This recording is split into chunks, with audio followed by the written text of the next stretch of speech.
Okay, the sun is out, got my red Adidas top on, everything's alright. That means sausages. Sausages just tops everything off for the whole day. There is nothing better than a sausage, except this time I'm going to do it by making them into meatballs. So the first thing to do is remove the sausage skin. So cut it in half and just take the skin off. And I got 4 sausages here. My little man, his favourite thing for breakfast is sausages all the time. Absolutely loves them. So he's had 2. I've got 4 left in this packet. And each sausage I'm going to divide in 2. Okay. So we will end up with 8 meatballs.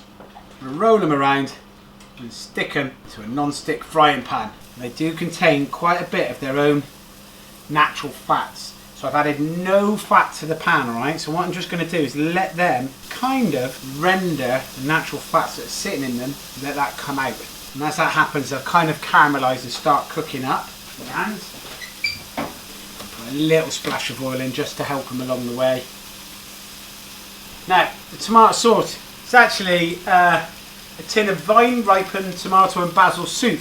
So I'm going to use a little bit of that. I've got some fresh tomatoes, a bit of chilli, some garlic, a few mushrooms, and some of this. It's a little bit of black cabbage, Calvolo Nero cabbage.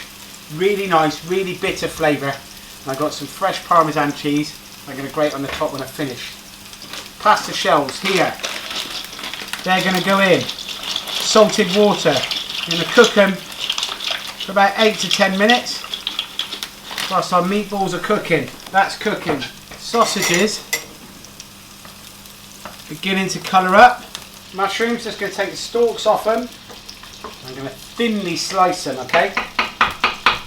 They won't take very long to cook. The good thing about thinly slicing, it means that they'll break down quite quickly. The garlic, again, I'm going to thinly slice that. The Calvolo Nero, the black cabbage, I'm going to chop that as well, but not very thin, okay? It's quite chunky, alright? And quite often this cabbage, so you can cook this for quite a long time. It's quite robust, but actually I'm going to throw it in last minute, so it's still got a lot of that irony greenness. And just if there's a bit chunky, crunchy ends at the end, don't use that. It's just a little bit tough. And the meatballs now, you can see, just beginning to set up nicely, cook up nicely. Tomatoes, going to chop them up as well. Just dice them. And the red chilli, thinly slice that. Everything now is on the chopping board ready to go. The meatballs are cooking away. They don't take long at all. See that? A little bit caramelisation, a little bit of lovely colour on it. At this point, I'm going to put in the garlic and the chilli and the chopped tomatoes. And then the trick now is to leave it still, okay? So those tomatoes will cook, they'll break down, and that pan, as it draws that moisture, it'll suck all the moisture out of the tomatoes and start to break them down. The more you move it about, the more it creates steam. The more it creates steam, the less chance it's got of breaking down. So you just leave it there and it just begins to suck all of those juices out of the tomatoes, and it creates its own natural, beautiful tomato sauce. Leave it alone. Stand back. And you can see now the tomatoes are breaking down. And that juice is coming from it, that natural tomatoes. You're just making a natural tomato sauce. And then into that, this is where the thinly sliced mushrooms go in. And the same again, we'll just give that a fold through.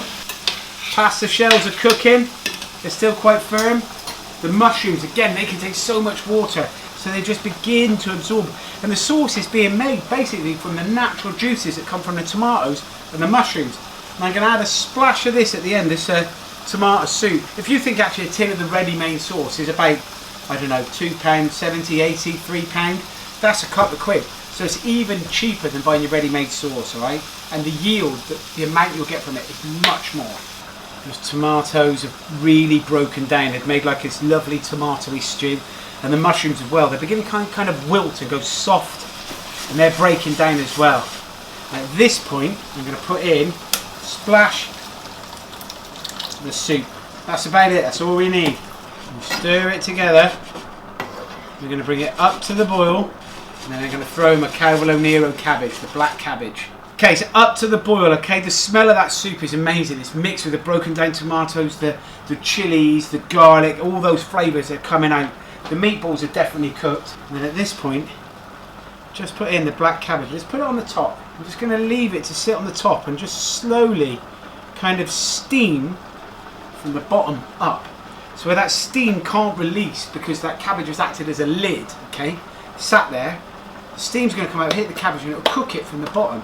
And then we're just going to fold it through. And just wait for that cabbage to slowly wilt. You can see it changing colour. It's going from that kind of really raw green to quite vibrant and fresh. Pinch of cracked black pepper and then just gently fold that cabbage through. You haven't got to move it about too much now because it is already wilted and softened. And how lush does that look? Meatball, cabbage, tomato sauce, slowly cooking out. I mean, this is literally all been cooked in the time it's taken to boil the pasta.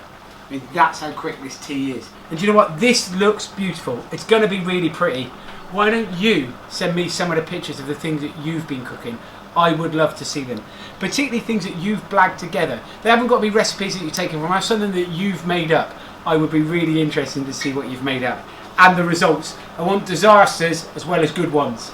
Pasta's cooked. I'm going to drain it. I'm going to add the pasta to the bowl. Just going to gently manoeuvre it about. Make sure it all mixes. And then to finish, just going to put on the top some freshly grated Parmesan.